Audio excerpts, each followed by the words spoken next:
অবস্থান প্রায় ৩১ কিলোমিটার দূরে। আমরা শুরুতে উবারের মাধ্যমে একটি গাড়ি কল করে কায়রো থেকে মেমফিস আসি। মেমফিস পৌঁছানোর পর এই টোটো ভাড়া করে যাচ্ছি জুলেখার প্রাসাদ অভিমুখে।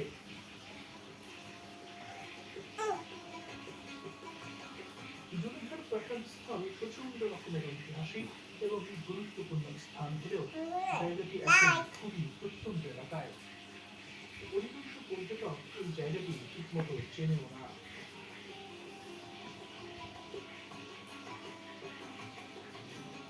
সামনে যেতে যেতে আমরা একসময় প্রধান সড়ক থেকে নেমে কিছুটা চিকন পাড়াগাঁয়ের আদলে তৈরি এই রাস্তা ধরে এগোতে থাকলাম।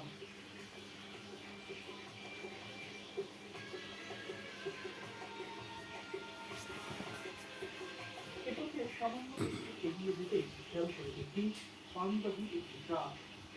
এই ট্রাক মানুষকে খাবার পানি সরবরাহ করতে এসেছে। আসলে এখানে মাটির নিচ থেকে পানি তোলা খুবই ব্যয়বহুল এবং কিছু জায়গায় তো প্রায় অসম্ভব, যে কারণে বিশুদ্ধ পানি ট্রাকে করে পাড়া মহল্লায় এভাবেই প্রতিদিন সরবরাহ করা হয়।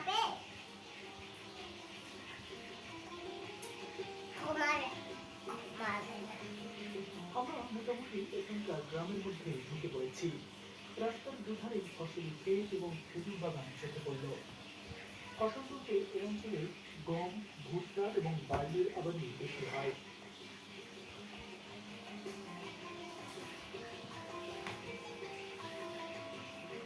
মিশরের গ্রামীণ এলাকার এখনো গাধার পিঠে মালামাল বহন করে, তবে গাধার চেয়েও খচ্চরের বেশ আধিক্য রয়েছে এখানে। অধিকাংশ সময় খচ্চরের পিঠে উঠে এখানকার লোকজন মাঠ ঘাটে যায়, যে কারণে এ পথে আপনি যখন যাবেন তখন অবশ্যই গাধা কিংবা খচ্চরের দলের দেখা পাবেন।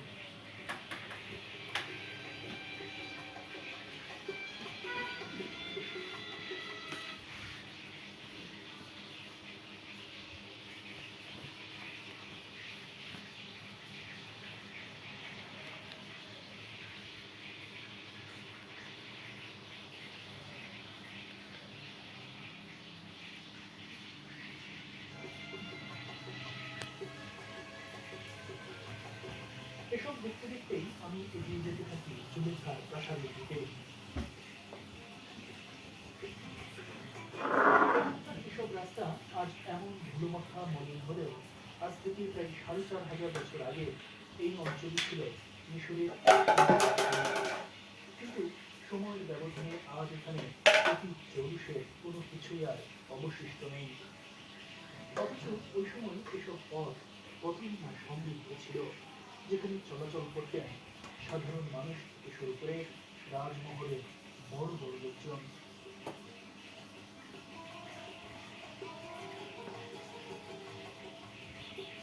আমরা ইতিমধ্যেই অপেক্ষাকৃত আরো সরু পথে প্রবেশ করেছি। প্রত্যন্ত গ্রাম বলতে আমরা যা বুঝি এই এলাকা অনেকটা সেরকম মনে হচ্ছে। রাস্তাঘাটের অবস্থাও খুবই নাজুক। এই অঞ্চলে খুব একটা বৃষ্টিপাত হয় না। শীতকালে ছিটে ফোটা বৃষ্টি হলেও সারা বছরই থাকে শুকনা, যে কারণে এই রাস্তা বেশ ধুলো মাখা। দর্শক, আমরা ইতিমধ্যেই জুলেখার প্রাসাদের কাছাকাছি চলে এসেছি। এই যে খেজুর বাগানটি দেখতে পাচ্ছেন, এর ওপাশ থেকেই তার প্রাসাদের সীমানা শুরু।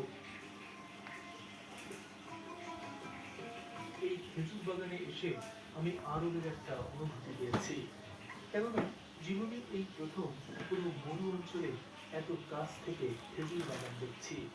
কিন্তু আমরা এ পথে এসে ভুল করেছি। এটা এখানকার মানুষের বাড়িতে যাতায়াতের পথ, যে কারণে আমরা আমাদের পূর্ব ঘুরিয়ে আলাদা এই পথে রওনা হলাম। কিন্তু এই রাস্তাটির অবস্থাও খুব বেশি ভালো নয়। গ্রামাঞ্চলের তেমনই মনে হচ্ছে। আশপাশের বাড়িগুলো একেবারে বাংলার গ্রামীণ চেনা দৃশ্যের মতোই মনে হচ্ছিল।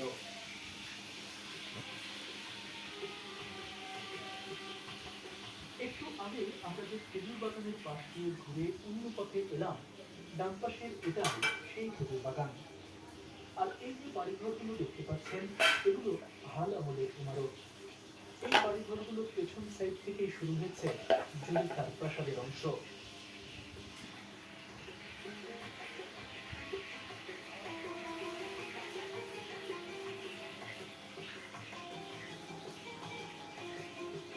দর্শক, আমরা কিন্তু ইতিমধ্যেই জুলেখার প্রাসাদের সীমানায় প্রবেশ করেছি।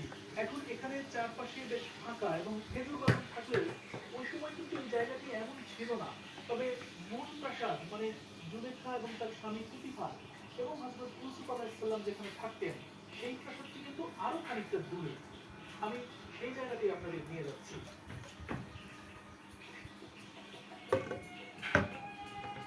দর্শক মণ্ডলী, জুলেখার স্বামীর নাম আল কোরআনে উল্লেখ নেই, তবে পুতিফার নামটি হিব্রু ভাষায় বাইবেলে উল্লেখ রয়েছে। আর ইসলামিক তাফসীরবিদরা হিব্রু পুতিফার নামটিকে রূপান্তর করে জুলেখার স্বামীর নাম দিয়েছেন ইফরিত।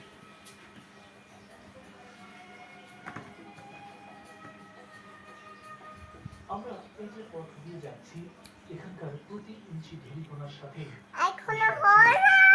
ইয়াকুব নবীর ছেলে হযরত ইউসুফ আলাইহিস সালামের পদধূলি।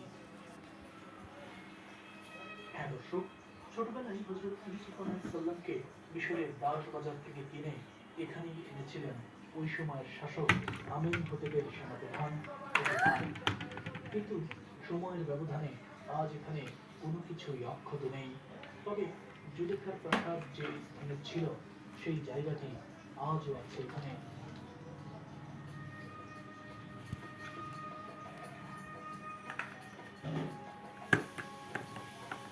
আমরা প্রাসাদের শেষ সীমানা থেকে এত দূর পর্যন্ত চলে এলেও এখনো মূল প্রাসাদ পর্যন্ত কিন্তু পৌঁছাতেই পারিনি।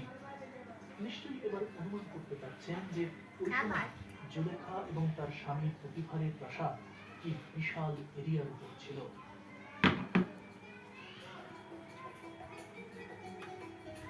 পর্দায় দূরে যে পাহাড়ের মতো বিশাল উঁচু যে জায়গাটি দেখতে পাচ্ছেন, ওটাই জুলেখার রাজমহল।